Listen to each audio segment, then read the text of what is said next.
नमस्कार, आप देख रहे हैं इंडिया डेली का पंजाब हरियाणा का ये डिजिटल प्लेटफॉर्म। आपके साथ मैं हूं किरण और आज बात हम करेंगे क्रॉस वोटिंग की। हरियाणा में देखिए राज्यसभा चुनाव और ऐसे में कांग्रेस के अंदर की भीतर घात की वजह से क्रॉस वोटिंग के दो किस्से जो है वो पहले ही सामने आ चुके हैं।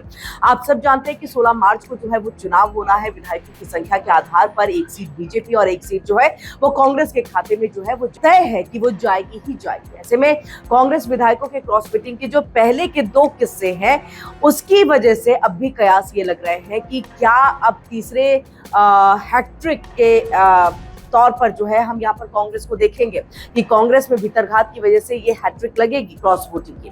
हरियाणा राज्यसभा चुनाव की जो सियासी बिसात है वो बीत चुकी है। विधायकों की संख्या के आधार पर एक राज्यसभा सीट बीजेपी तो एक राज्यसभा सीट कांग्रेस आसानी से जीत सकती है, लेकिन बीजेपी दोनों ही सीटों पर चुनाव लड़ने की प्लानिंग कर रही है। ऐसे में बीजेपी की रणनीति है कि राज्यसभा चुनाव में किसी ऐसे उम्मीदवार को उतारा जाए जिसके जरिए जो है सियासी खेल खेला जा सके। बीजेपी अगर राज्यसभा चुनाव में दो उम्मीदवार उतारती है तो फिर कांग्रेस को चुनावी मुकाबला यहां पर करना पड़ जाएगा। हरियाणा के राज्यसभा चुनाव में देखिए क्रॉस वोटिंग के दो ऐसे किस्से हैं जिसकी वजह से कांग्रेस के पास नंबर होते हुए भी जो है उसकी उम्मीदों पर पानी फिर गया था। ऐसे में दोनों ही बार कांग्रेस विधायकों के भीतरघात का जो नतीजा था वो हार की तरफ जो है रुख करता हुआ दिखाई दिया था। और ऐसे में कांग्रेस क्या अब तीसरी बार भी भीतरघात का शिकार होगी या फिर जीत का परचम यहां पर फहराएगी, ये आज के वक्त में बड़ा सवाल है। हरियाणा में देखिए एक राज्यसभा सीट के लिए कुल मिलाकर के 31 विधायकों का समर्थन जो है वो चाहिए होता है। राज्य की विधानसभा में 90 सदस्य हैं जिनमें से बीजेपी के 48 विधायक है तो कांग्रेस के पास में 37 विधायक हैं और इसके अलावा 2 विधायक इनेलो और 3 निर्दलीय विधायक हैं। इस लिहाज से अगर देखा जाए तो कांग्रेस के लिए एक राज्यसभा सीट जीतना आसान यहां पर लग रहा है, मगर पहले भी ऐसा कई बार हो चुका है, खासतौर से 2 बार ऐसा हो चुका है जब कांग्रेस के पास संख्या बल होने के बावजूद देखिए उसके जो प्रत्याशी हैं वो हार गए, उनको हार का सामना जो है वो करना पड़ा। साल 2016 में हरियाणा की 2 राज्यसभा सीटों पर चुनाव हुए थे जिनमें 3 प्रत्याशी किस्मत आजमा रहे थे। बीजेपी की तरफ से चौधरी वीरेंद्र सिंह मैदान में थे तो कांग्रेस और इनेलो ने जो है सुप्रीम कोर्ट के वकील आर.के. आनंद को मैदान में उतार दिया था। सुभाष चंद्रा की अगर हम बात कर ले, निर्दलीय तौर पर वो राज्यसभा चुनाव में तीसरे उम्मीदवार के तौर पर उतरे थे जिन्हें बीजेपी का समर्थन जो है वो हासिल था। और ऐसे में बीजेपी के 47 विधायक थे जबकि कांग्रेस के 17 और इनेलो अकाली दल के पास में 20 विधायक थे। इस लिहाज से एक सीट बीजेपी और एक सीट विपक्ष को मिलनी यहां पर तय थी और इसी समीकरण को देखते हुए कांग्रेस इनेलो ने सुप्रीम कोर्ट के वकील आर.के. आनंद को राज्यसभा का उम्मीदवार बनाया था। आर.के. आनंद बकायदा दिल्ली में सोनिया गांधी से मिलने भी गए हुए थे जिसके बाद उनकी जीत यहां पर तय जो है वो मानी जा रही थी। निर्दलीय सुभाष चंद्र की जो जीत है उसका कोई समीकरण जो है वो नहीं बन पा रहा था। राज्यसभा चुनाव की वोटिंग हुई तो सारा का सारा गेम जो है वो बदल गया। कांग्रेस के 17 में से 14 विधायकों ने वोटिंग के दौरान गलत पेन का इस्तेमाल कर लिया जिसके चलते उनके वोटों को एक अमान्य करार दे दिया गया है क्योंकि इनके बैलेट पेपर पर अलग रंग के पेन का इस्तेमाल हुआ था और इसका नतीजा ये हुआ कि दूसरी सीट पर बीजेपी समर्थित सुभाष चंद्रा जीत गए।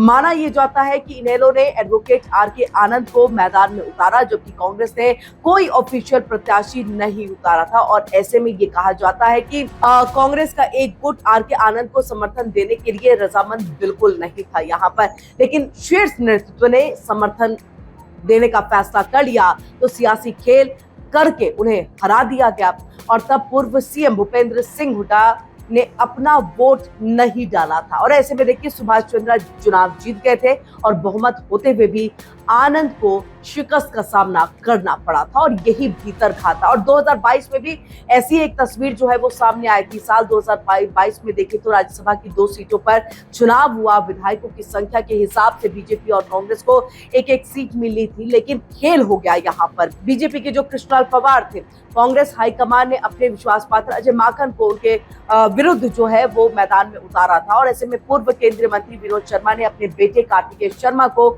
निर्दलीय कैंडिडेट के रूप में मैदान में उतार दिया था। जिनको बीजेपी ने अपना समर्थन दिया था। नंबर गेम में कार्तिकेय शर्मा की जीत की कोई उम्मीद नहीं थी, लेकिन कांग्रेस विधायकों के चलते ही फिर से एक बार सारा गेम यहां पर बदल गया और राज्यसभा चुनाव में वोटिंग के दौरान कांग्रेस के कुछ विधायकों ने अपने वोट बीजेपी एजेंट को दिखाए थे। कांग्रेस ने चुनाव आयोग से इन वोटों को रद्द करने की मांग की थी, मगर वोट यहां पर रद्द नहीं हुए थे और नतीजा ये कि निर्दलीय कार्तिकेय शर्मा जीत गए और कांग्रेस विधायकों की क्रॉस वोटिंग खुल करके सामने आ गई। किरण चौधरी और कुलदीप बिश्नोई ने अजय माकन के बजाय कार्तिकेय शर्मा को वोट कर दिया। एक सीट पर बीजेपी के कृष्णलाल पवार जीते थे, तो वहीं दूसरी तरफ देखिए अजय माकन को करारी शिकस्त जो है वो खानी पड़ी थी, यानी कि मात खानी पड़ी थी। और ऐसे में हरियाणा में 2 राज्यसभा सीटों पर 16 मार्च को एक बार फिर से जो है वो राज्यसभा का चुनाव होने जाना है, जिसे बीजेपी ने मंथन इसको लेकर के जो है वो शुरू कर दिया है। बीजेपी ने कांग्रेस का गेम बिगाड़ने के लिए निर्दलीय प्रत्याशी को एक बार फिर से चुनावी मैदान में जो है उतार दिया और ऐसे में निर्दलीय मजबूत उम्मीदवार का समर्थन कर सकती है, लेकिन भाजपा ने अब तक अपने पत्ते खोले नहीं है। कांग्रेस भले ही अपने विधायकों की संख्या बल पर बेफिक्र है यहाँ पर, लेकिन राज्यसभा चुनाव में जीत के लिए चाहिए 31 वोट।